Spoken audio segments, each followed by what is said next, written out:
Hello बच्चों, आज हम लोग हिंदी बसंत भाग 2 के पाठ 3 हिमालय की बेटियां नामक पाठ के प्रश्न अभ्यास पर चर्चा करेंगे। आपका पहला प्रश्न है, नदियों को माँ मानने की परंपरा हमारे यहाँ काफ़ी पुरानी है, लेकिन लेखक नागार्जुन उन्हें और किन रूपों में देखते हैं?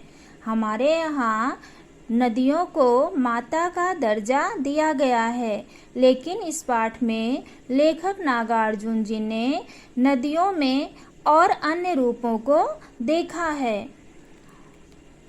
उत्तर है इसका, भारतवर्ष में नदियों को सदियों से ही देवी अथवा माता माना जाता रहा है। आज से नहीं बल्कि आदिकाल से हमारे देश में नदियों की पूजा की जाती है, उन्हें माँ के रूप में स्वीकार किया गया है। हिमालय की बेटियां पाठ में नागार्जुन जी नदियों को प्रेमिका, बेटी और बहन के रूप में देखते हैं। माता के अलावा इस पाठ में नागार्जुन जी नदियों को प्रेमिका या प्रेयसी भी कह सकते हैं आप, बेटी और बहन के रूप में देखते हैं। सेकेंड क्वेश्चन आपका है, सिंधु और ब्रह्मपुत्र की क्या विशेषताएं बताई गई हैं? इस पाठ में सिंधु और ब्रह्मपुत्र नदियों की विशेषताएं बताई गई हैं, तो क्या विशेषताएं बताई गई हैं, ये आपका प्रश्न है, जिसका उत्तर है नागार्जुन जी ने सिंधु और ब्रह्मपुत्र नदियों की विशेषताएं बताते हुए लिखा है कि ये दोनों नदियां हिमालय पर्वत से निकली हैं। सिंधु और ब्रह्मपुत्र स्वयं कुछ नहीं बल्कि हिमालय के पिघले हुए दिल से प्रवाहित दया मात्र हैं। सिंधु और ब्रह्मपुत्र दोनों नदियों का उद्गम स्थल क्या है? हिमालय है, और ये हिमालय के पिघले हुए दिल से प्रवाहित बहने वाली केवल दया मात्र हैं। इसके बाद आपका थर्ड क्वेश्चन है, काका कालेलकर ने नदियों को लोक माता क्यों कहा है? लोक माता अर्थात संसार की माता। इस रूप में काका कालेलकर ने नदियों को मान्यता दी है, तो क्यों कहा है उन्होंने? उत्तर इसका है, हिमालय से निकलने वाली नदियाँ हिमालय की पुत्रियाँ हैं। आपने पाठ में देखा था ना कि हिमालय से जिन नदियों का उद्गम हुआ है, जो नदियाँ निकली हैं, वे सब किसके समान हैं? हिमालय की पुत्रियों के समान है, हिमालय की पुत्रियाँ हैं।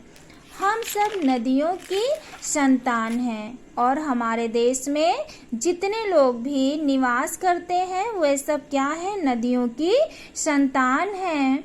नदियों को भारतीय संस्कृति में माँ का दर्जा प्राप्त है, इसलिए काका कालेलकर ने नदियों को लोक माता कहा है। जब हमारी संस्कृति ने ही नदियों को माँ का दर्जा दिया है, तो फिर हम सब किसके संतान हुए? नदियों की संतान हुए, और इस तरह से नदियाँ हमारी लोक माता हैं। इसके बाद बेटा आपका फोर्थ क्वेश्चन जो है वो ये है कि हिमालय की यात्रा में लेखक ने किन किन की प्रशंसा की है? हिमालय की यात्रा जो है उसमें लेखक ने किन किन की प्रशंसा की है, किन नदियों के बारे में लिखा है? तो इसका उत्तर है, लेखक नागार्जुन जी ने हिमालय की यात्रा में रावी, सतलुज, व्यास, चिनाब, झेलम, काबुल, कपिसा, गंगा, यमुना आदि छोटी बड़ी अनेक नदियों की प्रशंसा की है। हिमालय की यात्रा जो नागार्जुन जी की रचना है, इसमें इन्होंने छोटी बड़ी अनेक नदियों की प्रशंसा की है। इसके अतिरिक्त लेखक ने हिमालय और समुद्र की भी प्रशंसा की है। हिमालय की यात्रा में लेखक ने छोटी बड़ी नदियों के अलावा हिमालय की और समुद्रों की भी प्रशंसा की है। यह आपकी फोर्थ क्वेश्चन है। जिनका आंसर आपको बताया गया।